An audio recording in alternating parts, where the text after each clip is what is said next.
नरेंद्र मोदी से जलने वालों को, नरेंद्र मोदी से डरने वालों को, नरेंद्र मोदी से नफरत करने वालों को उम्मीद की एक नई किरण दिखी है। और जैसे डूबते हुए को तिनके का सहारा काफी होता है, उसी तरह से राहुल गांधी की कांग्रेस को, उद्धव ठाकरे की शिवसेना को, शरद पवार की एनसीपी को, यहां तक कि लालू यादव की आरजेडी को संघ में सहारा दिखता है। मोदी विरोधियों को एक उम्मीद जगी है कि संघ बीजेपी से हाथ खींच लेगा। चुनाव नतीजों के बाद संघ के नेताओं के बयान से उनका भरोसा जगा है। क्या सच में ऐसा हो जाएगा? क्या सच में संघ बीजेपी को उसके हाल पर छोड़ देगा, या संघ की नाराजगी बस कुछ ही दिनों के लिए है? संघ ने बीजेपी के लिए क्या सोचा है, इस रिपोर्ट में देखते हैं। संघ कोई भी काम जल्दबाजी में नहीं करता। संघ को किसी चीज की हड़बड़ी नहीं रहती। संघ पहले मुद्दे को तौलता है, जांच परख करता है, फिर कोई बयान देता है। इसमें महीनों लग जाते हैं, कभी कभी तो पूरा साल लग जाता है। फिर ऐसा क्या हुआ कि 2024 के चुनाव के तुरंत बाद संघ ने खटाखट बयान जारी करना शुरू कर दिया। काम करे लेकिन मैंने किया ये अहंकार न पाले, तो हम इस देश की सच्ची सेवा कर रहे ऐसा होगा। और अपने देश को, हम सब लोगों के सच्चे सेवा की आज आवश्यकता है और विश्व को भी आवश्यकता है। भारत का वो जीवन ध्येय है। पहले संघ प्रमुख मोहन भागवत बोले, फिर संघ के मुखपत्र ऑर्गेनाइजर में एक लेख छापा गया और उसके बाद संघ कार्यकारिणी के सदस्य इंद्रेश कुमार ने भी बयान दिया। बयान भी ऐसे वैसे नहीं थे। संघ ने बीजेपी के लिए तीर सी चुभने वाले बयान दिए। मोहन भागवत ने 3 बातें कही। चुनाव में मर्यादा नहीं रखी गई। जो अहंकार करता है वो सच्चा सेवक नहीं हो सकता। और मणिपुर पिछले 1 साल से शांति की राह देख रहा है। ऑर्गेनाइजर में लिखा गया, बीजेपी के कार्यकर्ता मोदी की गारंटी और अब की बार 400 पार के अति आत्मविश्वास से भर गए थे। ऑर्गेनाइजर ने महाराष्ट्र में अजित पवार के साथ अलायंस को अनावश्यक राजनीति और टाले जा सकने वाले जोड़ तोड़ का बेहतरीन उदाहरण बताया। संघ कार्यकारिणी के सदस्य इंद्रेश कुमार इससे भी आगे निकल गए। उन्होंने कहा कि जिस पार्टी ने भगवान राम की भक्ति की लेकिन अहंकारी हो गई, उसे भगवान ने 241 पर रोक दिया। जिसके अंदर अनास्था थी, उसको 234 पर ही रोक दिया। 2024 में भी राम राज्य का विधान देखिए, लोकतंत्र के पर्व में कैसा है। जिन्होंने राम की भक्ति की पर धीरे धीरे अहंकार आ गया, उस पार्टी को सबसे बड़ी पार्टी घोषित कर दिया। पर उसका और जो पूरा उसको मत मिलना चाहिए, जो शक्ति मिलनी चाहिए, वो भगवान ने अहंकार के कारण रोका। जिन्होंने राम का विरोध किया, उनमें से किसी को भी शक्ति नहीं दी। सब मिलकर भी नंबर 1 नहीं बने, नंबर 2 पर खड़े कर। जिस पार्टी ने भक्ति की, अहंकार आया, उसको 241 पर रोक दिया, पर सबसे बड़ी बना दी। जिनके अंदर राम की अनास्था थी, अश्रद्धा थी, और उनको सबको मिलकर 234 पर रोक दिया। कहा तुम्हारी अनास्था का यही दंड तुम्हें है कि तुम सफल नहीं हो सकते। इन बयानों में सबसे प्रमुख है संघ प्रमुख मोहन भागवत का बयान। संघ प्रमुख सार्वजनिक रूप से 2 ही बार बोलते हैं, एक विजयदशमी पर और दूसरे संघ के कार्यकर्ता विकास कक्षाओं के बाद। भागवत आमतौर पर कोई राजनीतिक बयान नहीं देते, मगर इस बार उन्होंने पुरानी परंपरा तोड़ दी। हमारे देश के सामने चुनौतियां समाप्त नहीं हुई। अब सरकार बन गई, वही सरकार फिर से आ गई, एनडीए। अब ये ठीक है, पिछले 10 वर्षों में बहुत कुछ अच्छा हुआ है। आर्थिक हमारी स्थिति, आधुनिक दुनिया जिन मानकों को मानती है, जिसके आधार पर आर्थिक स्थिति का मापन करती है, उनको लगाए तो हमारी आर्थिक स्थिति बहुत अच्छी हो रही। सामरिक स्थिति हमारी निश्चित रूप से पहले से अधिक अच्छी है। दुनिया भर में हमारे देश की प्रतिष्ठा बढ़ी है। लेकिन इसका मतलब ये नहीं है कि हम चुनौतियों से मुक्त हुए। जगह जगह और समाज में कलह ये नहीं चलता। अब 1 साल से मणिपुर शांति की राह देख रहा है। उसके पहले 10 साल शांत रहा, पुराना गन कल्चर समाप्त हो गया ऐसा लगा, और अचानक जो कलह वहां पर उपज गया या उपजाया गया, उसकी आग में अभी तक जल रहा है, त्राही त्राही कर रहा है। कौन उस पर ध्यान देगा? प्राथमिकता देके उसका विचार करना ये कर्तव्य है। सवाल है कि क्या संघ और बीजेपी के रिश्ते में कड़वाहट आ गई है? क्या संघ ने बीजेपी के प्रदर्शन से पल्ला झाड़ दिया है? बीजेपी को बहुमत मिलता तो भी क्या संघ का यही रुख होता? जानते हैं संघ ने किसी चुनाव में बीजेपी की हार के बाद ऐसी तीखी प्रतिक्रिया इससे पहले कब दी थी। वो साल था 2004। तब लोकसभा चुनाव में वाजपेयी सरकार की हार हुई थी।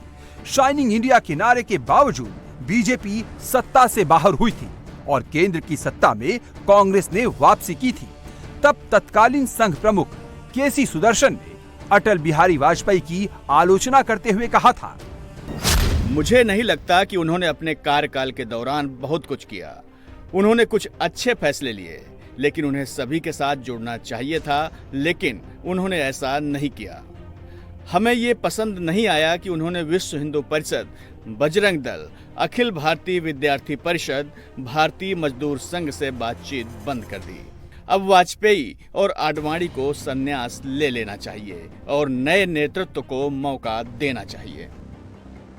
संघ ने ऐसे बयान 2014 में नहीं दिए। संघ ने ऐसे बयान 2019 में नहीं दिए, जब बीजेपी और नरेंद्र मोदी का सितारा चढ़ते हुए सूरज की तरह चमक रहा था। तब संघ चुपचाप उनके राइज को देखता रहा। सवाल ये भी है कि क्या संघ सिर्फ अच्छे वक्त का साथी है? सबसे पहले समझते हैं कि संघ और बीजेपी का रिश्ता क्या है। संघ यानी राष्ट्रीय स्वयंसेवक संघ यानी आरएसएस मातृ संगठन है। संघ से 40 से अधिक अनुषांगिक संगठन निकलते हैं। विश्व हिंदू परिषद, बजरंग दल, हिंदू जागरण वैदिक, वनवासी कल्याण आश्रम, अखिल भारतीय विद्यार्थी परिषद, भारतीय किसान संघ, भारतीय मजदूर संघ, संस्कार भारती, सेवा भारती, विज्ञान भारती, विद्या भारती, अखिल भारतीय अधिवक्ता परिषद, स्वदेशी जागरण मंच, सहकार भारती, भारत विकास परिषद और दुर्गा वाहिनी जैसे संगठनों के साथ भारतीय जनता पार्टी भी संघ का एक आनुषंगिक संगठन है। यानी संघ जड़ है, बीजेपी उसकी शाखा है। लेकिन ये शाखा इतनी मजबूत हो गई कि कभी कभी बीजेपी अध्यक्ष भी ये कह देते हैं कि पहले उनको संघ की जरूरत थी, अब उनकी पार्टी बड़ी हो गई है, अब उसे संघ की जरूरत नहीं रही। चुनाव के दौरान दिए गए इस बयान का ना तो बीजेपी ने खंडन किया, ना संघ ने नड्डा को उस वक्त टोका। चुनाव नतीजे आ जाने के बाद संघ प्रमुख की नसीहत सामने आई। जिस प्रकार प्रचार के दौरान हमारे करने से समाज में मनमुटाव बढ़ेगा, दो गठ बटेंगे, आपस में शंका संशय उत्पन्न होगा, इसका भी ख्याल नहीं रखा गया और विनाकारण संघ जैसे संगठनों को भी उसमें खींचा गया। टेक्नोलॉजी का सहारा करके असत्य बातें परोसी गई, नितांत असत्य। क्या शास्त्र का, विज्ञान का, विद्या का ये उपयोग है? लेकिन आधुनिक विद्या, टेक्नोलॉजी का उपयोग असत्य परोसने के लिए किया गया। ऐसे से देश कैसे चलेगा भाई? आखिर सबको देश ही चलाना है ना। और चुनाव प्रचार की या चुनाव में जो होता है उसकी बात ऐसी है, वास्तव में तो प्रजातंत्र की अनिवार्य आवश्यक प्रक्रिया है और उसमें दो पक्ष रहते हैं, इसलिए स्पर्धा रहती है। स्पर्धा रहती है तो दूसरे को पीछे करने का, स्वयं को आगे बढ़ाने का काम होता ही है, होना ही चाहिए। परंतु उसमें भी एक मर्यादा है, असत्य का उपयोग नहीं करना। चुने क्यों जा रहे लोग संसद में जाएंगे, बैठकर अपने देश को चलाएंगे, सहमति बनाकर चलाएंगे। हमारे यहां तो परंपरा सहमति बनाकर चलने की है, लेकिन ऐसी सहमति बनना स्पर्धा करके आए लोगों में थोड़ा कठिन भी रहता है और इसलिए हम बहुमति का आसरा लेते हैं। उसके लिए स्पर्धा चलती है। ये स्पर्धा है, कोई आपस का युद्ध तो है नहीं। संघ और बीजेपी के रिश्ते इतने उलझे हुए भी नहीं है जितना अभी लग रहे हैं। बीजेपी को सत्ता तक पहुंचाने में सबसे बड़ा हाथ ही संघ का है। राम मंदिर आंदोलन हो या फिर गांव-गांव तक बीजेपी का संगठन विस्तार करना, राजनीतिक और सामाजिक उबड़-खाबड़ जमीन को बीजेपी के लिए समतल करने का पहला काम संघ ही करता है। ओडिशा, छत्तीसगढ़, झारखंड और महाराष्ट्र के आदिवासी बहुल इलाकों में बीजेपी की जगह बनाने का काम आदिवासी कल्याण आश्रम ने किया, जो संघ का ही एक आनुषंगिक संगठन है। बीजेपी ने संघ की मंशा के अनुरूप जम्मू कश्मीर से धारा 370 को खत्म किया, अयोध्या में राम मंदिर की स्थापना की और यूनिफॉर्म सिविल कोड लागू करने की दिशा में कदम बढ़ाए। 2019 का चुनाव खत्म होने के तुरंत बाद संघ प्रमुख मोहन भागवत ने मोदी से कहा था, राम का काम करना है। मोदी 2.0 के शपथ ग्रहण के 4 साल 8 महीने बाद मोदी अयोध्या के राम मंदिर में रामलला की प्राण प्रतिष्ठा कर रहे थे और भागवत गर्भगृह के अंदर मौजूद थे। संघ के लिए इससे बेहतर तस्वीर कोई दूसरी नहीं हो सकती थी। संघ की शिक्षा लेकर बढ़ा हुआ आदमी प्रधानमंत्री बनकर संघ की मनोकामनाओं को पूरा कर रहा था।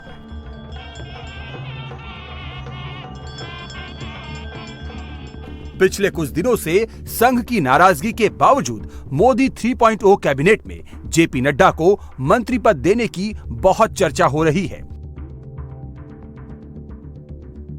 हकीकत यह भी है कि लोकसभा चुनाव से पहले बीजेपी ने 3 बड़े राज्य राजस्थान, मध्य प्रदेश और छत्तीसगढ़ में विधानसभा चुनाव जीता, तो वहां आरएसएस बैकग्राउंड वाले व्यक्ति को ही मुख्यमंत्री की कुर्सी पर बिठाया गया।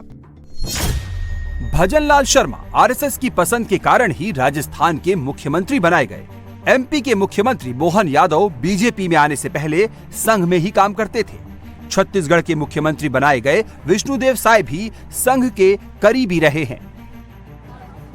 हरियाणा के पूर्व मुख्यमंत्री और मोदी 3.0 कैबिनेट में शामिल किए गए मनोहर लाल खट्टर तो बकायदा संघ प्रचारक के रूप में काम कर चुके हैं। संघ का अपना राइज भी बीजेपी से जुड़ा हुआ है। 2014 में संघ 33,222 जगहों पर 51,330 शाखाएं लगाता था। 2024 में 42,613 जगहों पर संघ की 68,651 दैनिक शाखाएं चल रही हैं। अगले वर्ष यानी 2025 में संघ के 100 साल पूरे हो जाएंगे। उसका लक्ष्य 1 लाख शाखाएं लगाने का है। ये तभी हो सकता है जब उसे सत्ता का सपोर्ट मिले। केरल और बंगाल जैसी विषम परिस्थितियों में संघ आगे नहीं बढ़ सकता। उसे उत्तर प्रदेश जैसी उपजाऊ जमीन की जरूरत है।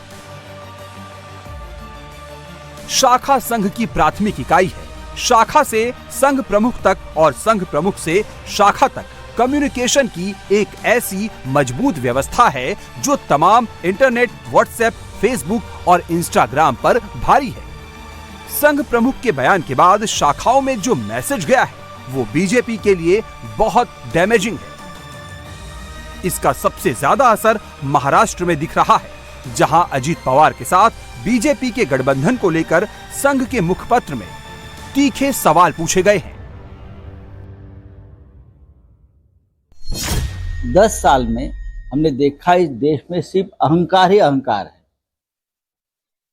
अहंकार है, ईर्ष्या है, बदले की राजनीति है और ये सब बीजेपी की मातृ संस्था आरएसएस देखता रह गया। 10 साल में हम सभी लोगों ने आरएसएस से बहुत उम्मीद रखी थी कि आरएसएस के लोग, प्रमुख लोग निर्भयता से सामने आएंगे और ये बदले की अहंकार की राजनीति को रोकने की कोशिश करेंगे, लेकिन ये नहीं हुआ। अहंकार को अगर किसी ने रोका है वो जनता ने रोका है। अहंकार की राजनीति को जनता ने रोका है। हमें यह अपेक्षा है आरएसएस से, आने वाले दिनों में आपका यही रुख रहेगा और जो सत्ता पर बैठा है अहंकार की शिरोमणि, आप उनको जल्दी ही उस सत्ता से दूर करने की कोशिश करेंगे। हमें विश्वास है कि आप ये कर सकते हैं।